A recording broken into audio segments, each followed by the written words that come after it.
2년 전 일본은 사우디아라비아의 무함마드 빈 살만 왕세자를 초청하며 초특급 국빈 대접을 약속했지만 방문 직전에 약속이 파기된 일이 있었습니다. 그런데 최근 다시 한번 방일 전날 밤에 갑작스럽게 방문 취소 통보를 받으면서 일본은 또다시 당혹스러운 상황에 처하게 되었습니다.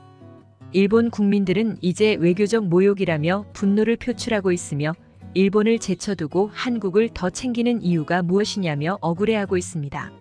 한때 신혼여행지로 일본을 선택하고 게임 회사를 인수할 정도로 일본 문화에 관심이 많았던 빈 살만 왕세자가 2번이나 일본 방문을 취소하면서 일본 홀댁, 일본 패싱 전문가라는 별명까지 얻게 되었습니다. 빈 살만 왕세자의 방일에 큰 공을 들였던 일본 정부는 당황스러움을 감추지 못하고 있습니다. 첫 번째 방문 취소 이후 한국 방문을 꼼꼼히 챙긴 일까지 겹쳐 일본 국민들의 자존심에 큰 상처를 남겼습니다. 특히 빈 살만 왕세자가 한국 방문 당시 가져간 특별한 물건 때문에 중동 왕실에서 특별한 평가를 받았다는 이야기가 전해지고 있습니다. UAE 대통령도 한국 정부에 장인이 만든 특별한 물건을 구할 수 있도록 도와달라는 요청을 했다는 비하인드 스토리도 있습니다. 세계 프로스포츠 구단을 소유하고 평생을 써도 다 쓰지 못할 자산을 가진 중동의 오일머니 부자들과 왕족들 사이에서는 한류 열풍이 지속되고 있습니다.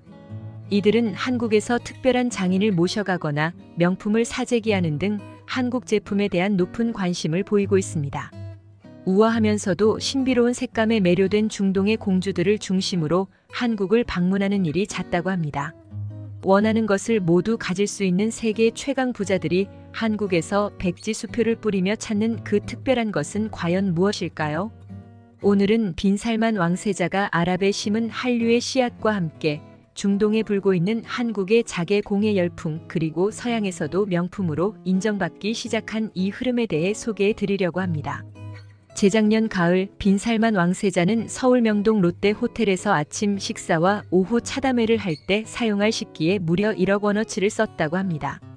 이슬람 문화권에서는 엄격한 기준 아래 생산, 유통, 조리된 할랄 음식만을 허용하기 때문에 신도들은 종교적으로 금지된 음식을 만드는데 사용된 조리도구나 이를 담은 식기를 사용하는 것마저도 피한다고 하죠. 그런데 빈 살만 왕세자가 특별히 마음에 든다고 평가하며 본국으로 풀세트를 구매해 간 것이 있었습니다. 바로 자개 구절판 그릇이었는데요. 단순히 종교적인 이유가 아니라 정말로 마음에 들어서 가져갔다는 소문이 퍼지자 아랍의 여러 토우국 왕족들은 너나 할 것 없이 돈을 들고 자개 공예품이나 식기를 구할 방법을 찾기 시작했습니다. 이 때문에 서울에 주재한 각국 대사관 직원들이 한국의 장인을 찾아다녔다는 보도도 있었습니다.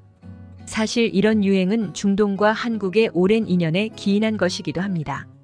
유목 민족인 사우디는 접대 문화가 발달해 있는데 아랍 특유의 문양을 지닌 카펫과 주인의 고급스러운 기호를 보여주는 다양한 장식품으로 꾸며진 응접실은 그 집안과 가문의 수준을 나타낸다고 합니다. 그런데 아랍 왕실의 응접실에는 꼭 한국의 자개 농이 있었다고 하죠.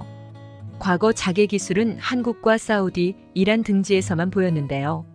고려시대 예성강 하류에 위치한 중요한 항구였던 벽난도를 통해 아라비아 상인들과의 교역이 있었다는 점을 고려하면 한국의 자개 양식이 오랜 세월 아랍 왕족들 사이에서 고급스러움의 상징으로 여겨진다는 것은 어제 오늘 일이 아닙니다.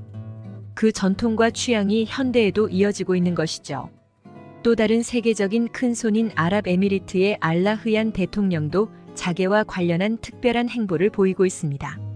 이처럼 한국의 자개 공예는 중동 왕족들 사이에서 큰 인기를 끌고 있으며 그 인기는 서양에서도 명품으로 인정받으며 확산되고 있습니다.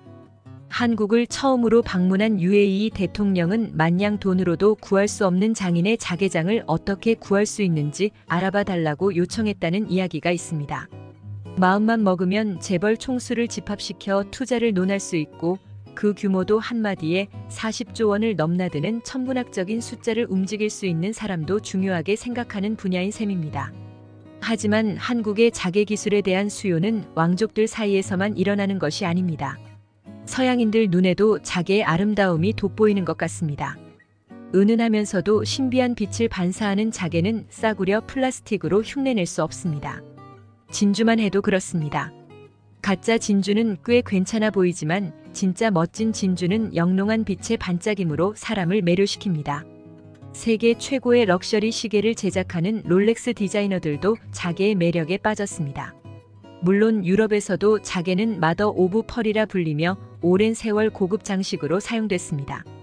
그러나 우리나라처럼 세밀하고 세련된 공예품은 드물었습니다. 대부분은 포크나 나이프 손잡이 부분에 투박하게 만들어졌죠. 그런데 몇 년 전 롤렉스가 처음으로 자개판 시계를 만들겠다는 생각을 했습니다. 이 자개판 시계는 전 세계적으로 큰 화제를 불러일으켰습니다. 롤렉스 카탈로그에서는 자개를 두고 신비롭게 반사되는 빛, 본질적이고 신비스럽고 경이로운 소재라고 소개했습니다. 조개 종류에 따라 다양한 색과 패턴이 나오는 자개의 매력에 대해 롤렉스는 한국 자개의 아름다움에서 영감을 받아 자개판 시계를 만들었다고 설명합니다. 실제로 개발 단계부터 스위스 본사 담당자가 한국의 극비리에 방문해 나전칠기 장인들에게 노하우를 배웠다는 이야기도 있습니다. 현재는 롤렉스뿐만 아니라 오메가, 쇼파드, 루이비통은 물론 일본의 세이코와 크레도르에서도 자개와 칠로만 구성된 최고급 제품을 내놓고 있습니다. 이러한 제품들은 다이아몬드 없이도 6억 원에 육박하는 가격으로 고급스러움을 자랑합니다. 한국 자개의 아름다움은 이미 전 세계적으로 널리 알려져 있습니다. 엄청난 기술과 노력, 시간을 들여야만 만들 수 있기 때문에 가격도 비싸기로 유명합니다. 그 중에서도 한국 장인들의 솜씨는 언제나 주목받고 있습니다. 최근 한국에서는 촌스럽고 예쁘지 않다는 이유로 구박받던 나전칠기가 해외에서는 인기를 끌고 있습니다. 평범한 외국인들도 한국 여행을 다녀온 친구들의 기념품으로 나전칠기를 받고 나전칠기로 장식된 보석함 같은 소품을 선물 받고 어린아이처럼 기뻐하는 모습을 볼 수 있습니다. 나전칠기에 푹 빠진 외국인들을 살펴보면 정말 입이 떡 벌어질 수밖에 없습니다. 우선 IT 업계의 거장인 빌 게이츠와 스티브 잡스가 한국 나전칠기 작가의 광팬이었다는 사실 알고 계셨나요? 파리 호텔에서 열린 나전칠기 전시회를 우연히 둘러본 빌 게이츠는 나전칠기의 아름다움에 폭 빠져 작품 4점을 샀다고 합니다. 처음에는 누가 구입한 것인지 작가조차도 몰랐지만 이후에 빌 게이츠 임이 밝혀졌습니다. 그 후 빌 게이츠는 한국 작가를 찾아와 마이크로소프트사의 게임기 엑스박스에 자개 문양을 새겨달라는 의뢰를 했습니다.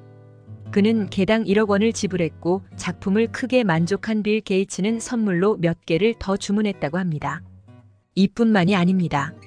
빌 게이츠의 소개로 스티브 잡스도 한국인 작가를 찾아왔습니다. 디자인에 집착했던 스티브 잡스는 나비 자개를 넣은 아이폰 케이스를 만들어 달라고 부탁했습니다. 나전칠기와 휴대폰 케이스, 그리고 엑스박스의 조합은 눈으로 보면서도 놀랄 수밖에 없는데요. 이 모든 작품은 김영준 작가의 손에서 태어났습니다. 김영준 작가는 나전칠기 중에서도 특히 가구 장식에 뛰어난 감각을 보였습니다. 그의 화장대와 보석함은 아랍에미리트 공주가 고가에 모셔갈 정도로 인기를 끌었으며 호화 유람선, 요트, 비행기 1등석, BMW 자동차에도 나전칠기 작품을 새겨 넣었습니다. 또한 프란치스코 교황이 방한했을 때 교황이 앉는 의자도 김영준 작가가 제작했습니다. 그의 작품은 국가 행사에서도 쓰였죠. 사실 나전칠기 작가들은 아시아 어디서나 찾을 수 있습니다. 가까운 일본과 중국에도 나전칠기 예술가들이 많습니다. 그럼에도 불구하고 김영준 작가의 작품이 전 세계적으로 주목받는 이유는 전통에 집중하지 않고 과감하게 현대적 감각을 불어넣었기 때문입니다. 김영준 작가의 작품은 기존의 나전칠기와는 조금 다릅니다. 전통 작품은 주로 검은색과 흰색으로 구성되었지만 그의 작품은 다양한 색을 과감하게 사용합니다. 이는 그가 개발한 컬러 57 기법 덕분입니다. 또한 평면 작품뿐만 아니라 도자기나 의류 같은 입체 물체에도 자개 기법을 적용할 수 있습니다. 그는 가구나 소품에 한정됐던 전통 나전칠기를 새로운 예술 장르로 승화했습니다. 이런 추세라면 앞으로 그의 행보가 더욱 기대됩니다. 김영준 작가뿐만 아니라 우리 문화를 지키기 위해 노력해온 장인들 덕분에 명맥이 끊길 뻔했던 나전칠기 공예가 다시 살아나는 것 같아 참 감사한 마음입니다. 우리나라 장인들의 담백하면서도 화려하고 은은하면서도 진한 나전칠기가 지닌 신비한 아름다움이 세계 곳곳에 더 많이 알려지길 기원하며 오늘 브리핑을 마치겠습니다. 구독과 좋아요도 부탁드리며 시청해주셔서 감사합니다.